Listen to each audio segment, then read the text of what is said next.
G'day tubers, how are we people? Hope you are all well.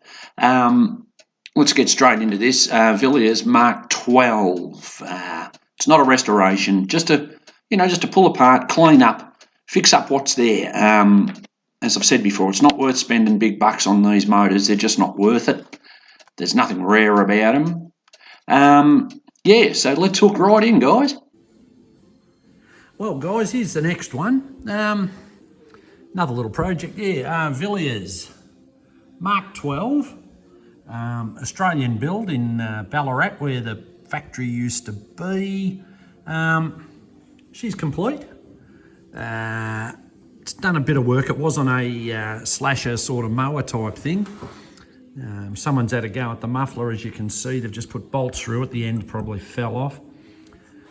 All the carby and all that looks original. It's got the original air cleaner. You don't see too many of them. So that's all in there. Hopefully that'll clean up. Don't have a spark at this stage, or no compression either. So I haven't even tried to get this going.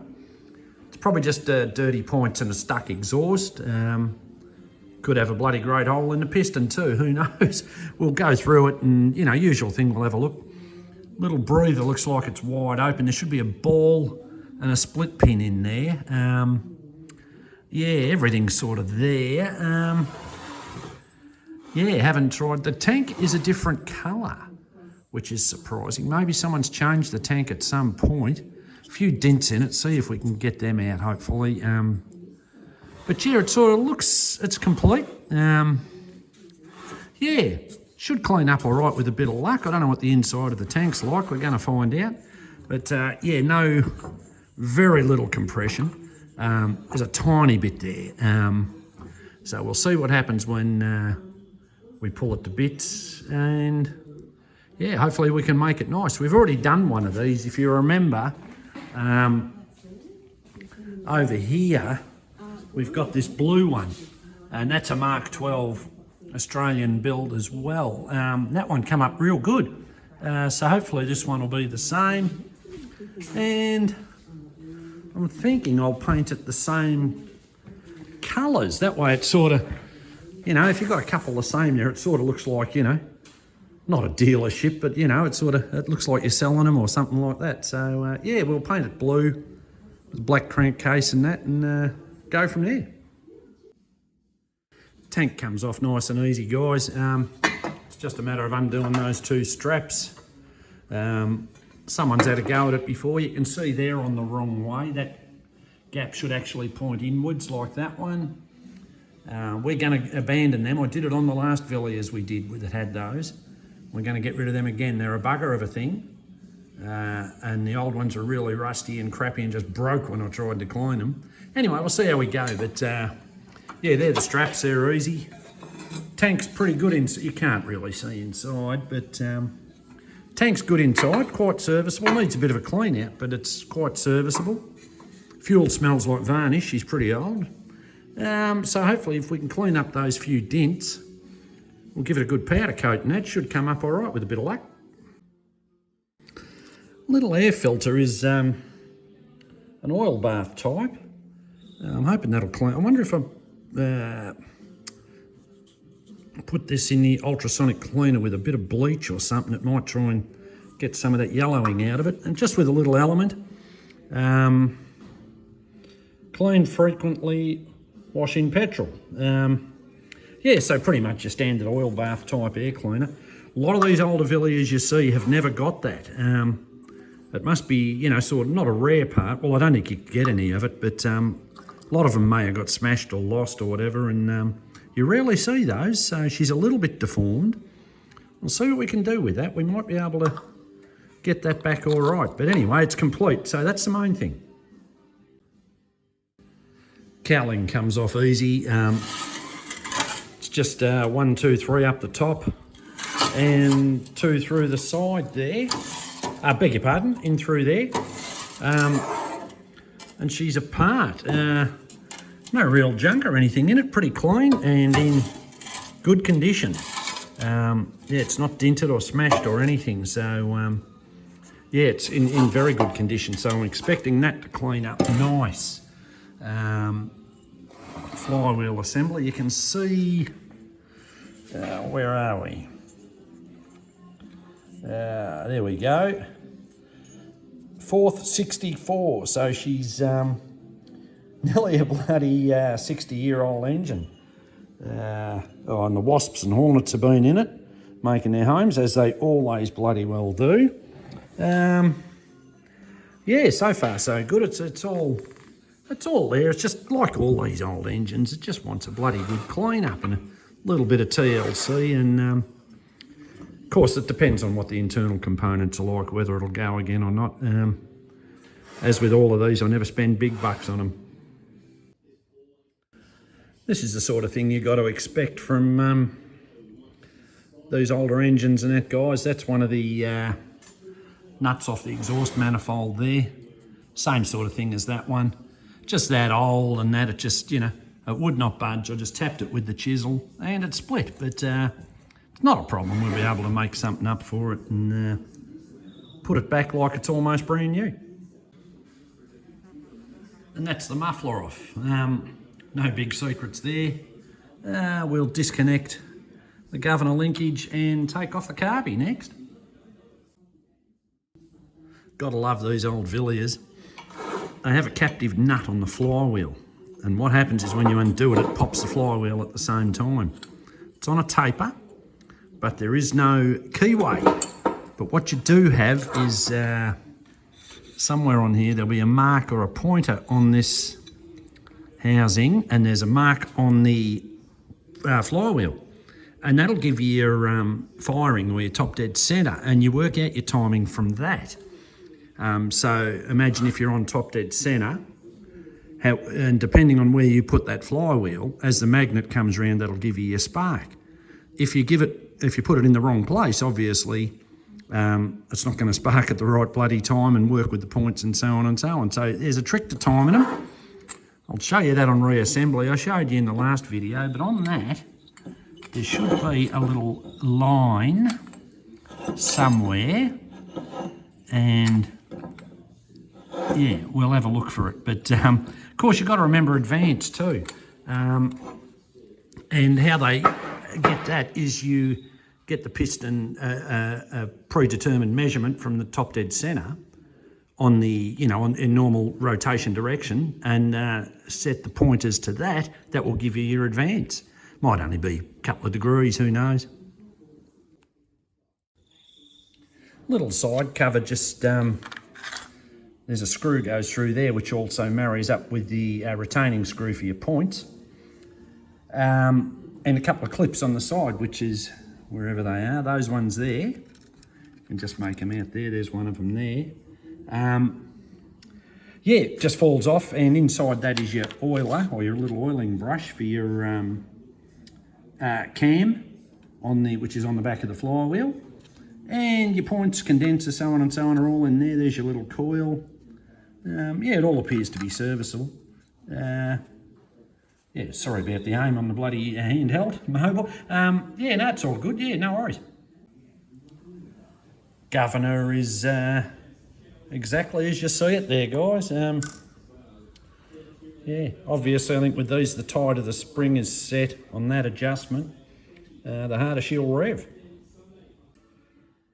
Well, there's the story, guys. The exhaust valve's stuck. That'll account for the compression. You can see it's the one on the left, and as you rotate, the intake opens.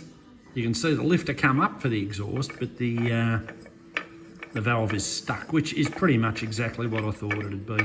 No big drama. Hopefully that's our only real issue that's stopping this from going. Head's ready to come off, guys. I don't know if she's ever been apart before or not. I think it has. There's a bit of a mixture of washers and screws, but let's have a look and see what we can see. She's loose. Then hopefully it'll come up. And there we have one cylinder head. Appears to be all quite, well, there's our stuck exhaust valve, as you can see. So if we rotate her, you can see she's stuck. Can Can't see an oversized mark. I don't know what that says. Hang on, I'll turn that round. Just wipe that a bit. HX1926FO. It's probably standard. A little bit of slack in it, but nothing that's going to stop us. Copper head gasket looks all right. Cylinder head looks all right. Just all wants a good clean and unsees the exhaust valve. Well, just about to pull that side housing off, guys. We're right into it now. We'll take that off. Then we'll take that sump off. We're getting right into the guts of it. So yeah, it's going all right. No big surprises, guys. That's the pin that holds the cam, or not the pin, the shaft that the camshaft runs on. Little retainer there. Yeah, so on and so on. As I say, no big secrets in any of this. Well, the picture says 1,000 words, isn't it, or something like that? They say. Just took the pan off. 1, 2, 3 little bits of brass. I'm almost certain that is from the governor. Roll that over. Can't really see in there. Oh, there's the governor there. They are the weights off the governor that fly out, I would suggest. Doesn't mean we can't get it going again. It just might not have a governor. I doubt I'd get those parts. Yeah, it won't stop it from going. Just it won't have a governor. But I'll see. I might be able to get them. You never know. But yeah, they're definitely the governor weights. They're broken. It's flown out. It would have made a bit of a noise when she went.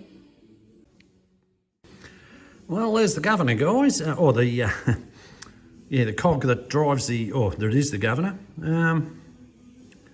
She's pretty hacked up. She's a bit worn. She's a bit bent and sad and sorry. I don't think I'll even bother trying to salvage the governor. I'll have to put that bolt back in because that's a hole going through the crankcase, of course. Yeah, this will run without a governor. Yeah, we don't have to necessarily muck with that. And it's not worth that part alone could be more than what I paid for the engine. And these engines, as I say, they're nothing rare. They're nothing uncommon. It's not worth putting huge amounts of time into. But anyway, we'll get it to go without a governor. Well, that cylinder, piston rings and that will be serviceable. I mean, they're not fantastic, but they're not bad. Something I just did notice, up the top there, you can just make it out, Repco. Repco must have done a bit of machining or something there for Villiers at one stage. I might do a little bit of research, that might be interesting, but it's definitely Repco. Well, there's the crank. Appears to be serviceable, a bit scratched around that seal area. It's done a bit of work. Once again, I'm not spending big bucks on it, but it will go. Yeah, we'll get her to run. Pin for the cams out, guys. Circuit lip slot goes towards the flywheel side of the motor. Well, there she is, guys. She's basically down. Yeah, some bloody wasps or something. Oh, sorry, get that out of the way. Been making their nest in the exhaust valve. That's probably why it jammed up. Bit rusty to get out, that sort of thing, but serviceable. Yeah, no, most of the parts are all right, except for the governor, as you know. I'll try and get new seals. That seal's a bit dicky. Other than that, I mean, it should clean up and go all right. It just won't have a governor, but yeah, we'll see. Watch this space. That's the ignition cleaned up, guys. Yeah, Yeah, just checked out the points and all that. They all appear to be all right. Pulled it all apart, cleaned the nuts and bolts. Put a new plug end on the lead. Yeah, that's sort of ready to go. Said it before and I'll say it again, guys. The longest and hardest part's cleaning up all the parts, you know, detailing bits and pieces, that sort of thing. Like these washers, I've given them a clean up, turned them black. Breaker housing, or side housing really, it's a combination. Crank, cam, all that sort of stuff. It all takes time to clean up. Well, we got our new gaskets and whatnot from Vintage Air-Cooled Engine Spares. Gentleman by the name of Steve Woods up there, he's really good. Vintage stuff for JAP, Villiers and BSA, I think. We also got a new governor, or good second-hand one, I beg your pardon. Have a look at the teeth on that, and then have a look at the teeth on the old one. Look at the comparison. I'll just put it so you can sort of see the difference in the teeth there, how worn this one on the left is. Yeah, I'd say she's done quite a bit of work, but no, the governor assembly was cheap enough. So I thought, well, I'll get another one and put it in, and you know, it should operate properly then. But yeah, so that's that. We'll continue on. Just doing a bit of work on the valves, guys. Cleaned up the ports there as usual, just tidy them up. It's just a relief, it's not a port job or anything like that. I've mentioned this many times. Just going to do, as I say, just lap in the valves. The valve itself is quite serviceable. It's a little bit pitted, that's the exhaust one. Once again, I don't have cutters or a grinder to do this 100%, but what we'll do is we'll just lap that in. You can see the seat's a bit crappy. Yeah, we'll lap it in, we'll have a look and see what it comes up like. That's the exhaust valve lapped in, guys. The seat on the valve, or the face on the valve, is really nice. That's pretty good considering it's just lapped. The seat itself, yeah, it looks all right. Seems to be sealing okay. Ideally, it's best to check these with a bit of mark out blue or bearing blue, and just smear it on the valve and then sort of stamp it in like if you put the valve back in, move the light. If you put a bit of bearing blue on the valve, I haven't got any, put it on and just push the valve down and then remove it, and you can actually check the contact area.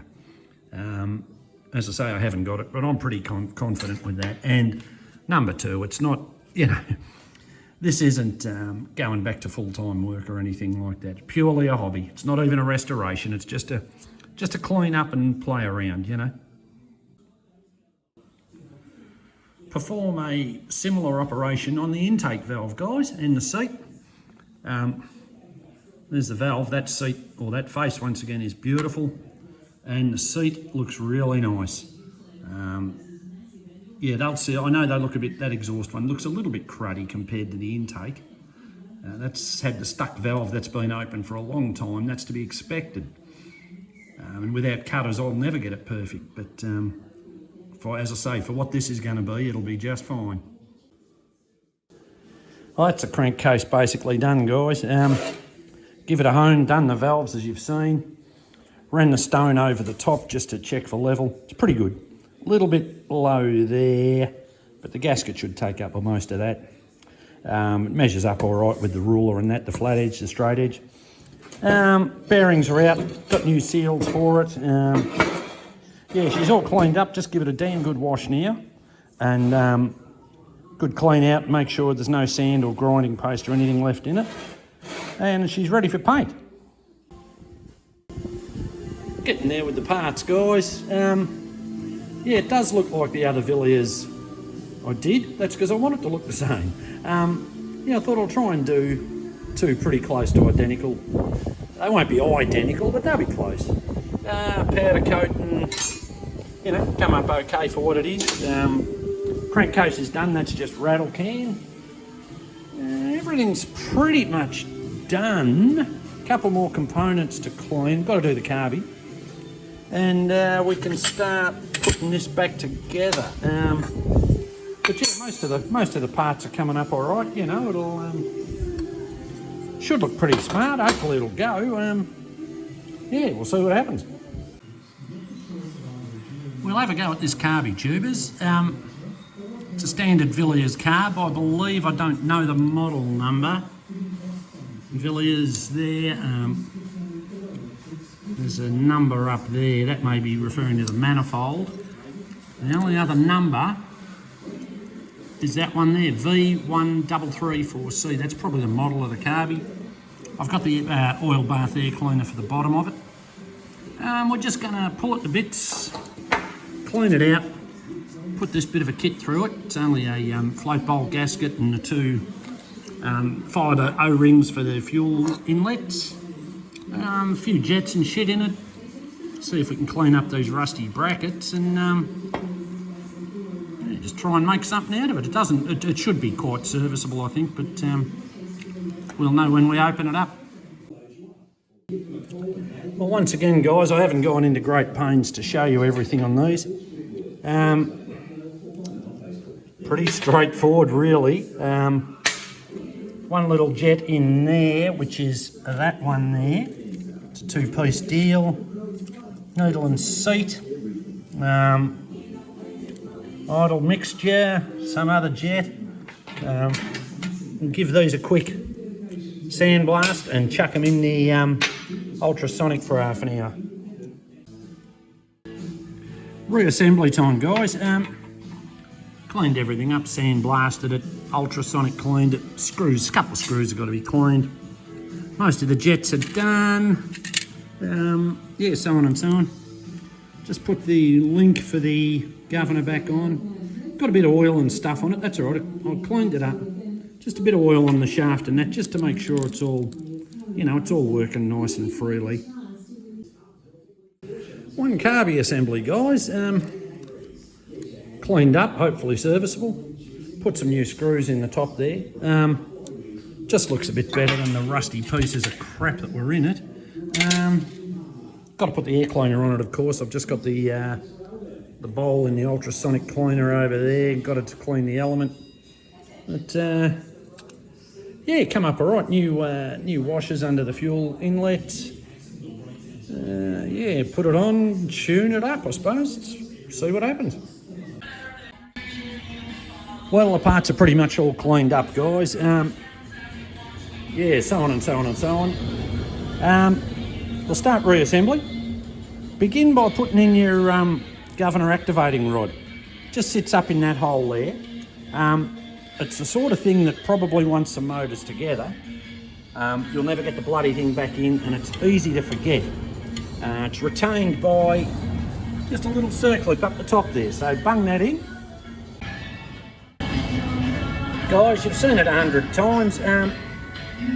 Put your valves in, your followers, and your cam. And make sure your little governor's in. I'm just going to put the governor gear in now. And plenty of engine assembly lube. Put our main bearing in and crankshaft seal. We're just about to put a bit of oil and stuff on the crank and bung that in. We've got to time it, of course. Going to put our side cover on there, guys. Put a new seal in there. The end float spacers are under that bearing, so put whatever ones you had back in there. Technically you should be checking all this, but I'm not going to huge pains on these. These motors aren't worth a cold pie. And it will go. Put a new gasket on, make sure the faces are clean. I don't worry about any sealer. There's only crankcase pressure on that, and that's not much. If the surface is really bad, put some sealer on it, but if everything's clean and flat, you shouldn't need any, just a gasket. Once you've got that side cover on, tighten it down evenly. There's 5 of them. You can put your ignition coil and points assembly back on. We can't time anything yet. Feed your wire, your plug wire through that grommet and fit the grommet in there nicely, sort of as you can see there. Yeah, we'll keep going. Next we're going to put the piston in and put the sump on. Piston's in and sump's on. I didn't show you putting the piston in. Christ, we've seen it a million times.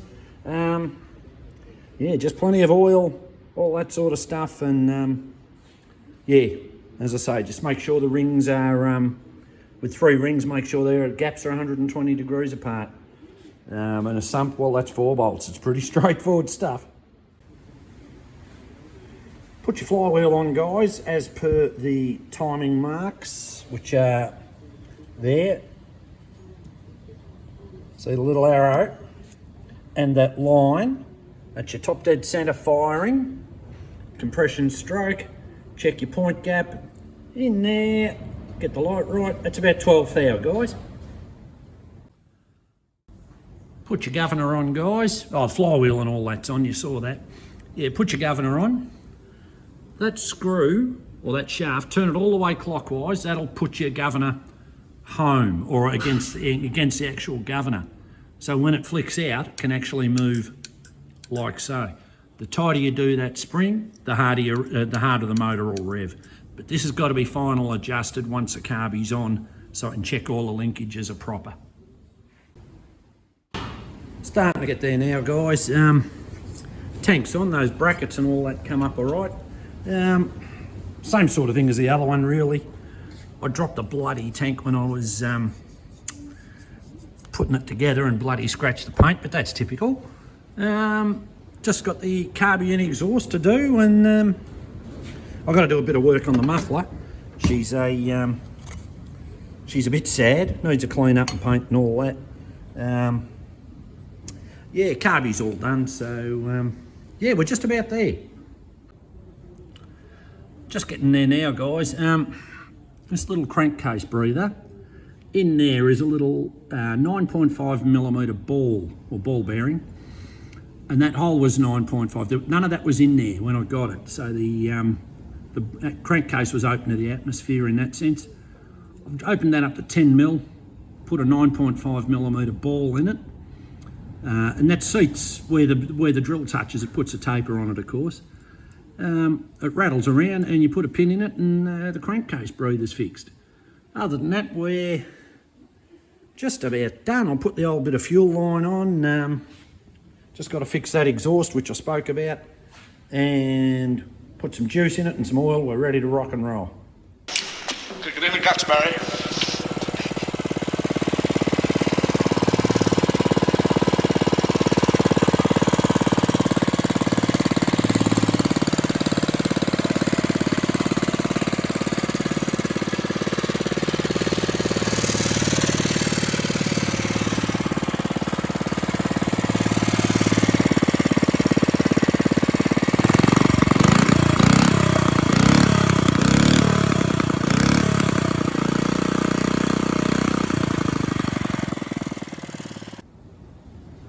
Well, there it is, guys. We've got two the same, in effect.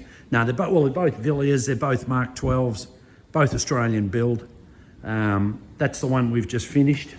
That's the one I did a year or two ago now. Both very, very similar. Some differences. The carby's different. That's a Villiers carb. That's an Amel, I think. I'm not sure. Couple of subtle little differences. Nothing too much. That's the old one. I had to pull the fuel line off that to get the new one going. But once again, not a drama. This new one that we've just done started on the second pull, and it's running pretty well. A little bit smoky out of the crankcase, but I've slightly overfilled it, or a bit, so that's probably got something to do with it. But it runs quite strong. Yeah, so sort of got two motors the same. Well, that's it, guys. Another one bites the dust. Thank you to my subscribers, my viewers, and anyone else who contributes anything at all.